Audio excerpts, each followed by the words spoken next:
The history of architecture in New York, from colonial foundations to modern skylines. Fights exclusive. New York has always been a city defined by its architecture, from the earliest colonial settlements to the towering skyscrapers that now shape the world's most recognizable skyline. The history of architecture in New York is the story of ambition, innovation, cultural exchange, and resilience. The city's buildings are not just structures of stone, steel, and glass, but also monuments to the shifting eras of history, the struggles of immigrants, and the dreams of generations who sought to define modern life through design. Every corner of New York tells a story, from cobblestone streets lined with centuries-old row houses to glass and steel towers that pierce the clouds. It is a living museum where the evolution of architecture mirrors the evolution of society itself. The earliest stages of New York's architectural journey can be traced back to the 17th century, when Dutch settlers established New Amsterdam at the southern tip of Manhattan. Their architecture was modest yet practical, borrowing heavily from Dutch traditions with steep gabled roofs, brick facades, and simple layouts. These early buildings were designed for survival rather than grandeur, reflecting the harsh realities of colonial life.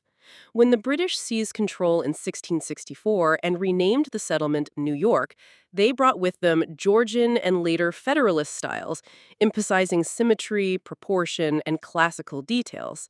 By the late 18th century, neighborhoods like Greenwich Village began to showcase charming federal row houses with red brick exteriors and elegant doorways, many of which still stand today as testaments to the early identity of the city. The 19th century ushered in an era of dramatic transformation as immigration, commerce, and industrialization fueled the rapid growth of New York. The architecture of this period reveals the city's ambition to assert itself as a global metropolis. Greek revival emerged as a dominant style, reflecting America's fascination with classical democracy and ideals of permanence. Grand townhouses and civic buildings rose with imposing columns and temple-like facades, creating an aura of authority and stability. At the same time, the Gothic revival movement brought pointed arches, ornate detailing, and vertical emphasis to churches and academic buildings, adding a sense of spirituality and drama to the cityscape.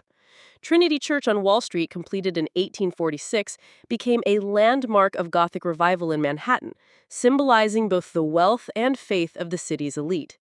The invention of new building technologies in the mid to late 19th century forever changed the trajectory of New York architecture.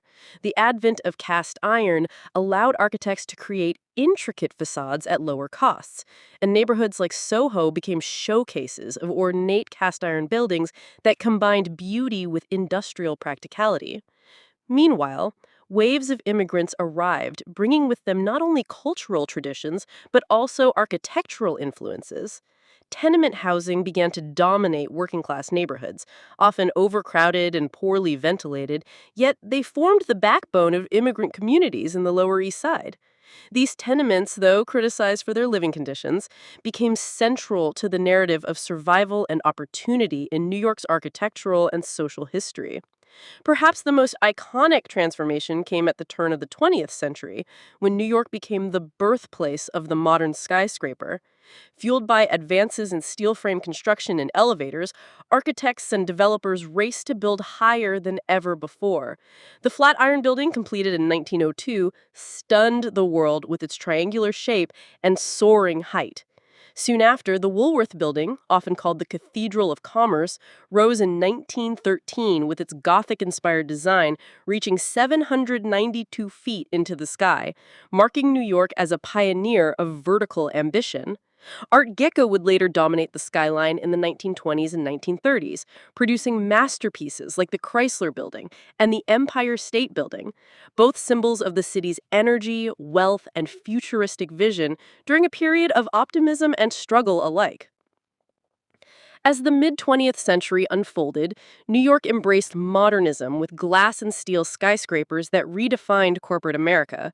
The Seagram Building, completed in 1958 by Ludwig Mies van der Rohe and Philip Johnson, set the standard for minimalist design with its sleek lines, bronze-tinted glass, and open plaza, influencing countless office towers across the globe. This era also brought massive urban renewal projects led by figures like Robert Moses, whose vision of highways, bridges, and large-scale developments left a controversial mark on the city.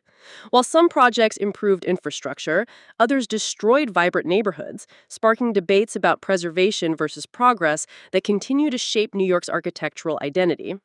The latter half of the 20th century saw a new wave of preservationist movements as citizens fought to protect historic landmarks from demolition.